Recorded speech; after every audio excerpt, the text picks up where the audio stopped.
that's it. Now, for any of you who know anything about a Speed 6 engine, apparently it was designed by a guy who used to work for McLaren. And then, I think it might have been Peter Wheeler in his wisdom, took the design, changed it just enough so royalties for the engine would not have to be paid to the guy who designed it.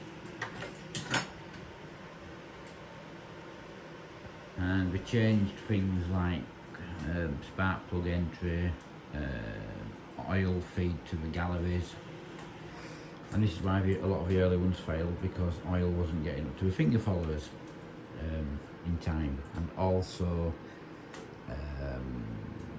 allegedly some cheap rubbish components were bought in India.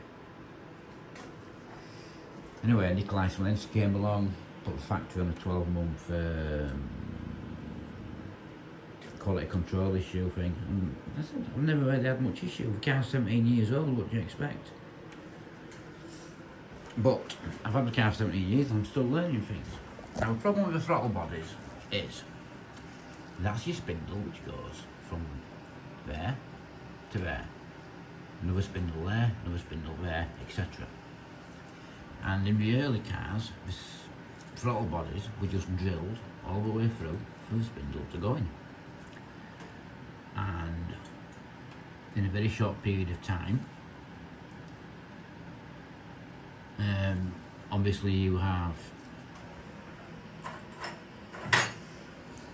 what is a stainless steel spindle, because it's non-magnetic, rubbing on an alloy throttle body, and be wore away, very small there, and eventually they get to suck air through, which upsets your air fuel ratio mix.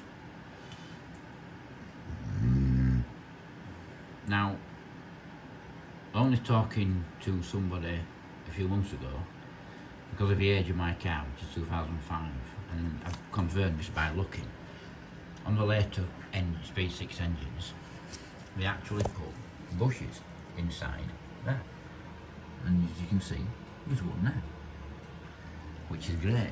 And the other thing is, I've also, from the day when I got this vehicle, always lubricated any metal moving component, and I like to use this stuff, chain lube, because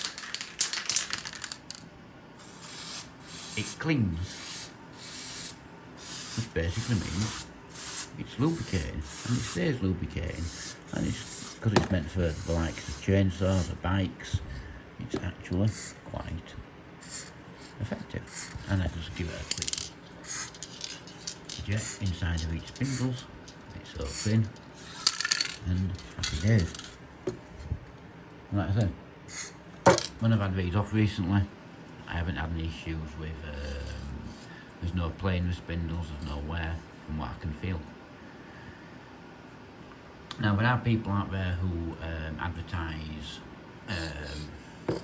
send your throttle pots off to them, they'll machine these bits out here, they'll put small bearings in, and away you go. Now, regardless of the size of a bearing, bearings have still got a lot of resistance on them, on the centre collar.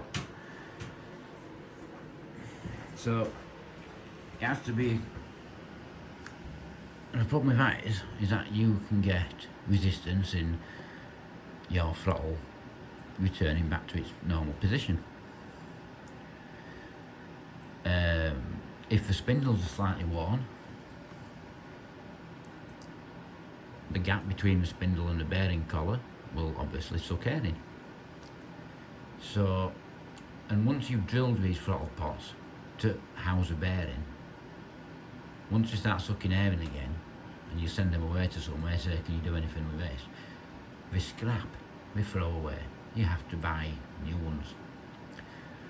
If you have got the early ones, and they don't have the bushes in, you can send them away to a TVR place like Power Performance, TVR Power.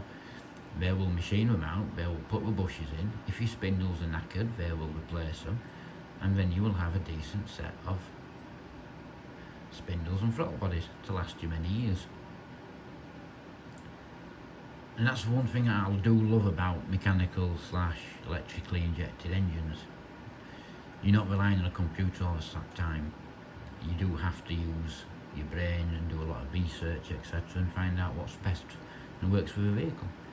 And I'll be honest, I fell out of love with this car for about 4 or 5 years. It just sat in the garage, took it out 2-3 times a year, once for its MOT. But lately I've had more time to myself and I'm really enjoying it again. So if I come next year, you never know, I might venture down to the south of France. But there you go. So basically start off at number 3, see what it reads, then adjust that one for that, adjust that for that. Then you go to you adjust that one for number 4, number 5 and number 6. And incidentally, just make sure that all your nuts are tightened up afterwards, because I've done it before and I haven't tightened them up enough and they've come loose. And just keep them well lubricated. Don't go for you keep your spindles well lubricated, don't go for bearings replacements, don't go for felt bush replacements. Spend a bit of extra money, get them done properly and they'll last you for years. You know, you effectively, this has got 31,000 miles on it, you could class it as a high mileage vehicle for this type of vehicle. But I know she's reliable. And regardless, yes, the bodywork's a little bit rough on it, I'm going to get it done next year. But apart from that, it's just a case of when I do go out in her, she puts a smile on my face and puts a smile on other people's faces also. I mean, literally, I was at a petrol station the other night and the guy in a Lamborghini pulled up and he was fawning over it. You know, my car, my parts are made in Germany, it's assembled in Italy. You know, and they were fawning over this. I said, well, my car was built in sheds in Blackpool. Which I do actually have the photographs still of it being made.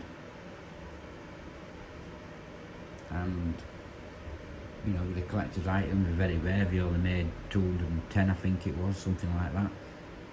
Some people have got them locked away. I don't believe in that.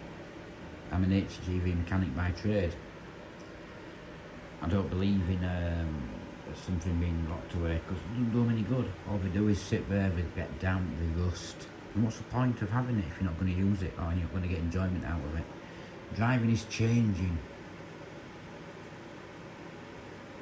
You know, roads are busy. Potentially there's more fools on the road since the end of COVID, because people forgot how to drive. So it's just how it is. Anyway.